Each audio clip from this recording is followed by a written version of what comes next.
Hey crew, welcome to another episode of Bob's Burning Questions, a segment focused on getting you first-hand advice from our great entrepreneurs in our community. Today we have special guest Brody, a born and bred entrepreneur with experience in finance, international tech, and what we're all here for today, software. His current software venture that's being launched is called Snipply, a real-time integration platform for productivity suites. You can sign up for their beta at www.snipply.io, www.snipply.io.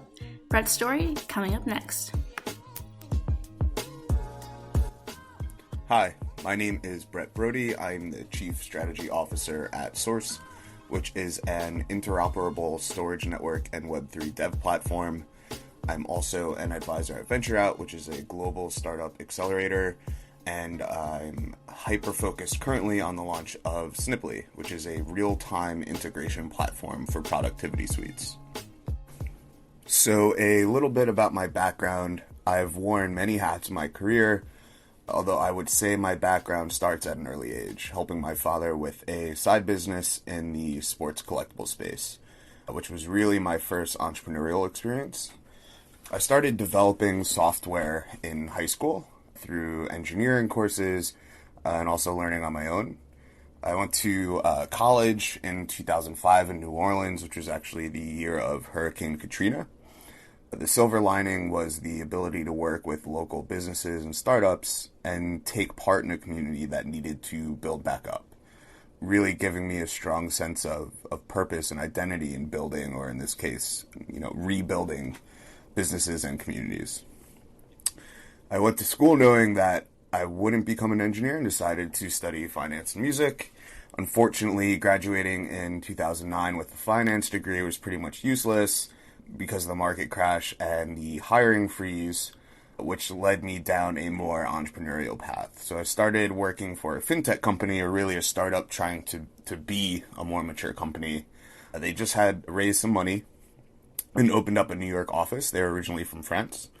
For that company, I was doing mostly software implementation, some pre-sales, consulting, and engineering work, mostly for large clients, so things like Nordstrom and AOL. From there, I moved into an entrepreneurial role at a larger e-commerce company that was launching new businesses. There I was primarily focused on a new SaaS business, working with their GM and their CEO and general business development director. After that, I found Brian in VentureOut and became the first employee and spent about 5 years there kind of shaping what that accelerator would look like and kind of bring it to where it is today, where they have, over 1,000 alumni, having raised over, I think it's $2 billion. What would you say was the biggest advantage of working at an accelerator? Even though it was a startup, you also saw a lot of startups. How would you say this influenced you?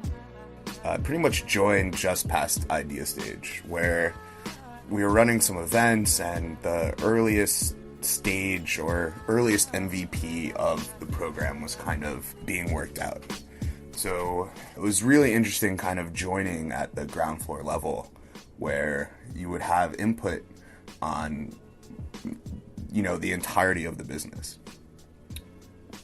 One of the most amazing things was actually getting to go through these programs as we were building them out. So for someone that is entrepreneurial and is wanting to learn and wanting to understand their ecosystem and how to help it, and how to help the companies that are trying to scale, being able to go through the programs with the entrepreneurs was kind of key in figuring that all out.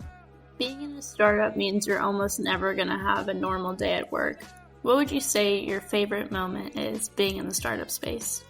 I don't know if I have an absolute favorite moment. Looking back, there's been a lot of amazing times, but I would think looking back, the first VentureOut program and getting to go through it was definitely a highlight. The first time speaking at a large conference, which at the moment was overwhelming, but once you get on stage and you realize that you actually know what you're talking about, was a pretty amazing moment.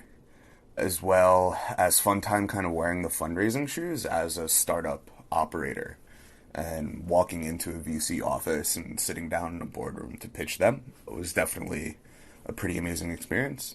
And then also being part of the Berkeley Accelerator program, going through another organization's accelerator as a startup operator was definitely an awesome and eye-opening experience. So why'd you go into entrepreneurship? Does it run in your family, or was this a new adventure of your own? So I'll give kind of a short roundabout answer to this, but I've always been involved in something like entrepreneurial, so I think it's just part of my DNA. My father always ran his own businesses, so I think, I probably absorbed it from him. All right, so let's dive into it. I asked Brett to tell us about his current project, Snipply, and what makes it so important. Check out his answer coming up next. At Snipply, we're building the future of how we store, use, and interact with data. Solving data interoperability is a massive undertaking. So I believe the grand vision and the importance of what is being built is what actually attracted me. As for Snipply itself, it was born out of personal collaboration frustration. So at any point in time, between our clients' tools, our team's tools, freelancers that we worked with, we would be wasting pretty much more than half of our time managing our work rather than actually doing what we were hired to do. So this is something that we researched, and we found that these problems aren't just common, they're kind of massive, right? They're collectively known as the knowledge deficit, which is basically intellectual rework, substandard performance, the ability to find knowledge resources. And they cost pretty much all companies, regardless of type, size, etc., billions of dollars a year. So we found that all existing tools and platforms fall short in a certain capacity, right? But we also saw that people love the tools that they already use, regardless of where they fall short. So we realized we were never going to be able to change people's preferences for the tools they already love, the tools that they already use day in and day out. So we kind of asked ourselves this question: what if all these tools could talk to each other in real time? If that was the case, then would eliminate the workflow friction and other negatives we associate with our productivity tools and software being fragmented, like switching between them, converting content, formatting, or learning new tools only to go back to what people preferred once the work was over. So that's kind of where we ended up with Snipply, which connects and syncs the content within your documents, spreadsheets, etc. in real time, even between different documents and applications. So for example, you can use Excel, I can use Sheets, and we can work on the same information at the same time. While even at the same time, someone else can be in a Word doc and they'll see their chart update in real time if we're all working or calling the same data. So we kind of started with productivity suites. It's at the core of, what we do every day at work, and we'll be adding additional integrations in an ongoing basis as demand kind of dictates what applications should be added. When you start a business, investors are almost immediately going to ask you how you differentiate your product. Listen to how Brett and Snipply differentiate theirs. There aren't a lot of barriers of entry to build products, right? And that's why you see today there are thousands and thousands of niche products built to solve very specific things, right? The lack of barrier of entry means that there's more and more and more products out there. So that in itself contributes greatly to the application fragmentation issue, where for someone to build a solution to a small problem they're having, they're able to relatively quickly and relatively cheaply. But what you also see is the tools and the platforms that enable engineers to build things, the infrastructure, data architecture, etc., is massively valuable, oftentimes really complex, and oftentimes really defensible. For us, we're not really building an app, we're building something that makes existing apps and workflows better, and ultimately saves people time and saves companies resources. So the nature of the product being built off of integrators or off of integrations and collaborators means there's a strong network effect. Each additional user and each additional integration creates more value for existing users and applications. So think of it, if I have something that makes my life better for these 5 apps, adding each app into that kind of ecosystem means that there's more that I'll be able to do. And it means that there's more people that I'll be able to work with. So let's say, I'm working with a creative who's, using Adobe Photoshop or the Adobe suite in general. Once that's added in, or once this additional suite's added in, then you have more collaborators that are all on the same page and all have more efficient workflows. You can't talk about software without talking about San Francisco. Silicon Valley is home to many great tech giants today, but they all had to start somewhere. I asked Brett to tell us about his experience in San Francisco. What did he love about it, and what made him miss New York City? I would say San Francisco was a great experience, especially for the business. The one thing is there's so many smart and experienced people out there in what is not really that big of a city. Your access to these people, founders, engineers, researchers, is pretty much unparalleled. And it's also a much more collaborative environment than I imagined. People are generally interested in what you're doing and generally interested in helping. I'd also say it kind of feels like Epcot at Disney World, but for tech and startup enthusiasts, right? So everywhere you turn, there's a startup campus, a co-working space.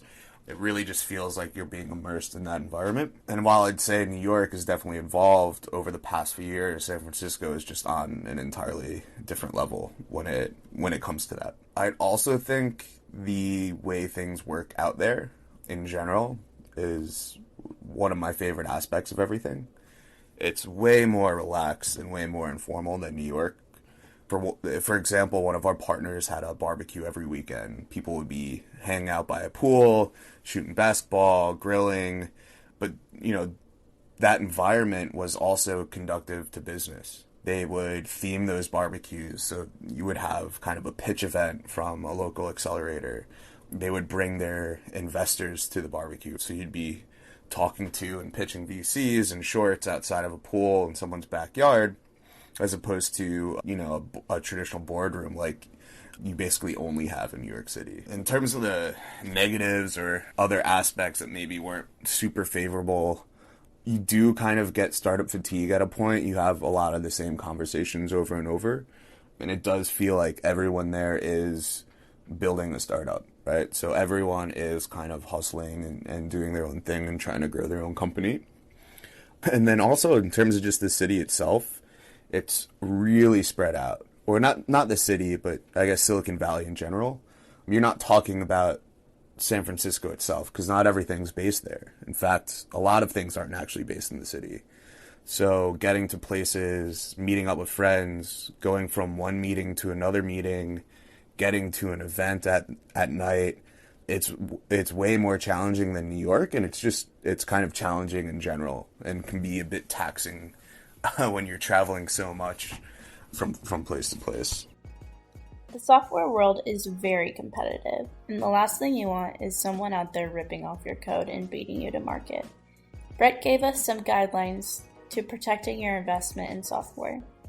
I'm not going to give too much advice on what you should be doing. I mean, if you're really worried about that, you should talk to an attorney and see what you can actually do to protect it. This doesn't really apply to us so much, but I guess 2 general tips to keep in mind. If your IP is really easy to rip off, then what you're doing may not be very important in the grand scheme of things. It's also important to remember ideas can be stolen, lines of code can be rewritten, but vision and execution cannot be replaced. Being in a startup, is it worth it? Startups are really risky. Sometimes even the most promising startups unexpectedly crash and burn. You'll spend 18 hours a day, 7 days a week, and years on end with no certainty on if you'll make it or not. I wanted to get Brett's opinion on being in a startup. His answer coming up next. Everything you do in life has risk and reward attached to it. If you want to conquer the world, you're going to eventually have to take a few leaps of faith. But being in a startup is very different than starting your own company and have different associated risks.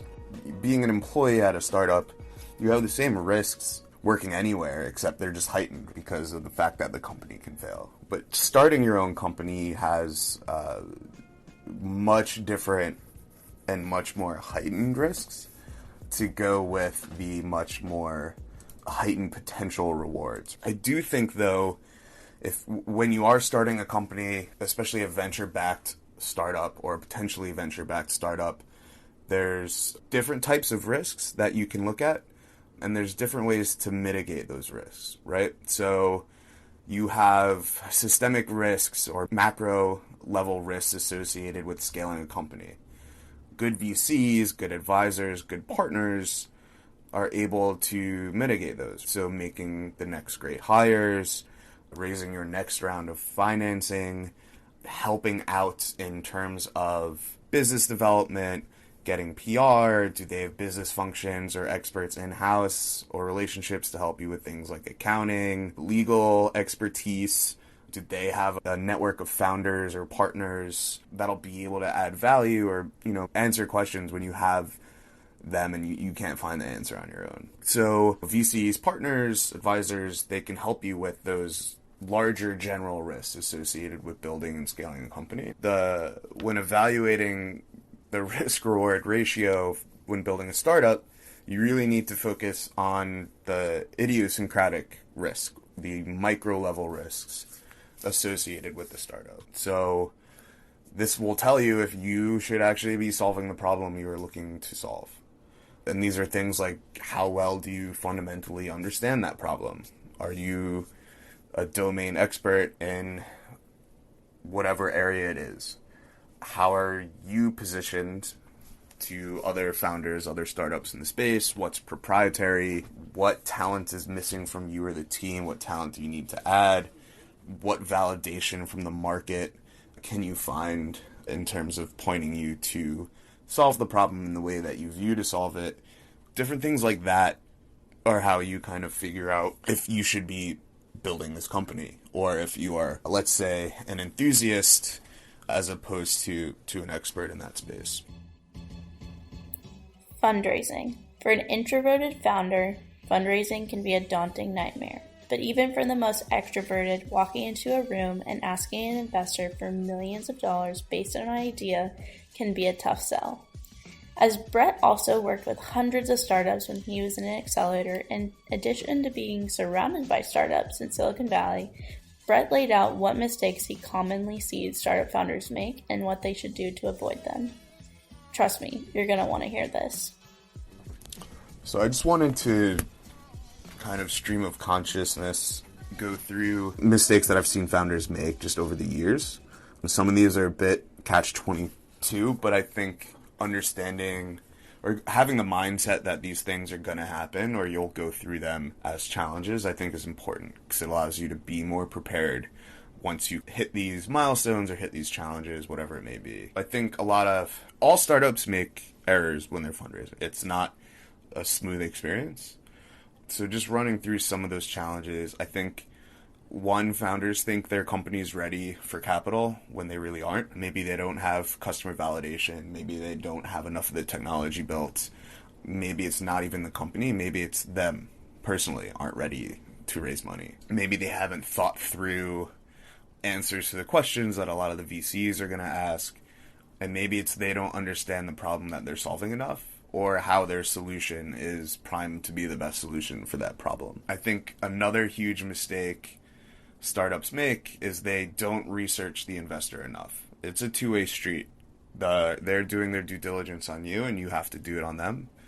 And it's really frustrating when you see startups go into these meetings, and you can just tell that they haven't done their research on who they're meeting, their background, what boards they sit on, what they're interested in, etc. I also think a big mistake startups make is they cast way too wide of a net when speaking to investors. I think some people preach that, talk to all the investors you can. It takes 1,000 no's to get to one yes. But at that same point, you're going to end up wasting a ton of time if you're talking to investors that you could easily just disqualify from the get-go and not even have that meeting. And I'm not necessarily saying, you run away from investors that don't fit because they're, Series A or Series B, like you can get to know them, but much like sales, it needs to be focused. If they're not a fit for you, then you don't want to be talking to them as a prospect.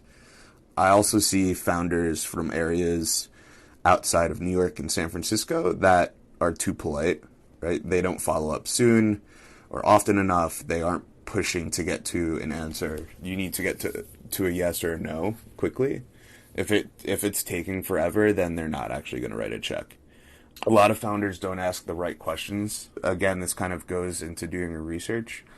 You need to understand things. What's their timeline? What's their process? What checks size do they write? What's their platform? How do they help companies? Who do they co-invest with? Do they take co-investors? All that stuff. I also think startups give too much attention to investors that don't lead the round. Once you have a lead investor, things fall into place. So it's super common that you hear startup founders say, oh, I have 6 investors committed to the round once I have someone to actually do the due diligence and price it, which is fine, but they don't really matter in the grand scheme of things. Once you have a lead, you can close based on who the investor already works with.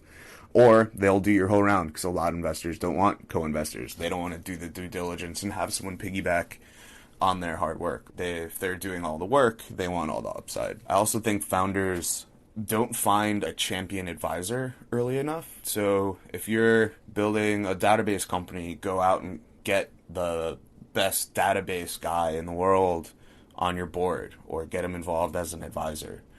This is especially true for technology-heavy companies. At an early stage, you're probably pre-revenue and pre-product.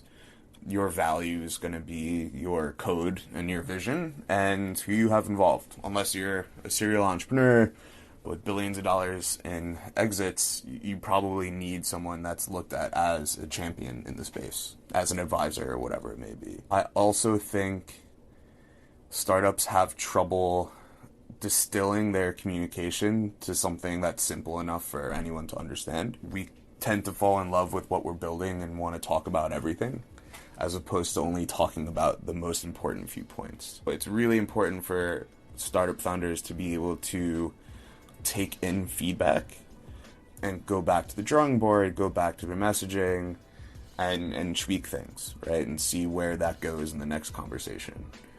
So yeah, those are some of the mistakes that I see startups make fundraising. All right, there you have it, crew. That was Brody, Chief Strategy Officer at Source Inc. If you're interested or signing up for their beta, you can sign up at www.snipply.io. That's www.snipply.io. Tune in next week to hear more from our startup community.